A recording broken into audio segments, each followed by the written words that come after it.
Le débarquement de Normandie dans mon appart, chapitre 40. On ne peut pas visiter les sites de débarquement, on peut parler sur les lieux de débarquement. On se fait ça ici, chez moi, dans mon appart, en Normandie. Chapitre 40, on a laissé les Anglais sur Sword. On va aller voir les Canadiens vers Juno. Entre-temps, on va faire une pause, on va parler de controverses. Panzer controversé.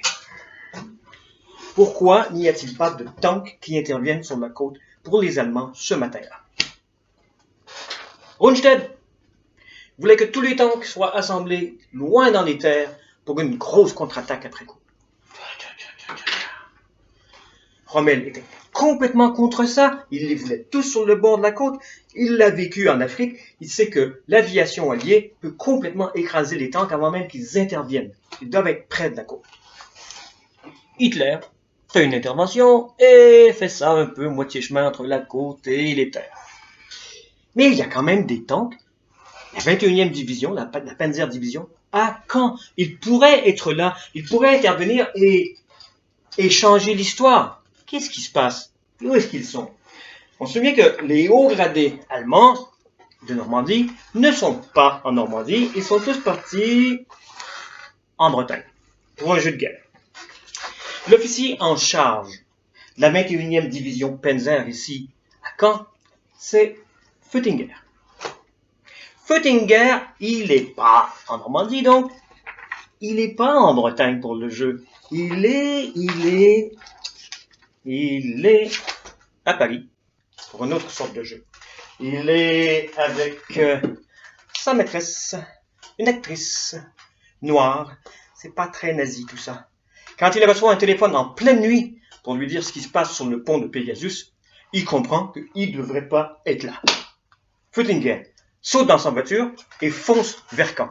Il est ici dès 5 heures du matin. 5 heures du matin, il y a encore amplement le temps de réagir. Le débarquement n'est même pas commencé sur les plages. À 5h30, on a les tankistes à côté des tanks, les moteurs tournent, on est prêt, on attend. Parce qu'il faut attendre l'ordre de Berlin. En fait, il n'y a que Hitler qui peut donner l'ordre d'attaquer avec les Panzers. Où est le Führer? Eh bien, le Führer, il dort, le Führer. Et on ne réveille pas un Führer qui dort. Quand finalement il se réveille, il n'y croit pas beaucoup, il prend du temps à réagir. Quand les ordres arrivent ici, il est déjà tard.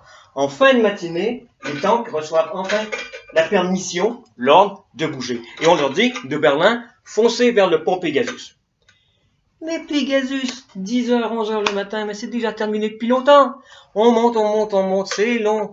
Et puis juste avant d'y arriver, on se fait dire, mais, c'est pas là que ça se passe. C'est sur la plage à Sword qu'il y a de l'action. Demi-tour, et on perd encore des heures. On arrive en fin d'après-midi à travers champs à Luxembourg, entre les plages anglaises et canadiennes. On a subi de lourdes pertes entre-temps. Ils arrivent sur le bord de la crête de Luc. Qu'est-ce qu'ils voient? Des milliers de navires, des dizaines de milliers d'hommes et des milliers d'avions qui les canardent. On prend de lourdes pertes, on fait demi-tour et on rentre sur Caen. C'est le seul moment, le jour J, où les Allemands ont réellement coupé le débarquement en deux. Ça aurait pu tout changer et en fait, ça n'a eu aucun effet. Ces ordres-là, ils sont arrivés trop tard. Prochain chapitre, on va aller voir les Canadiens. Merci.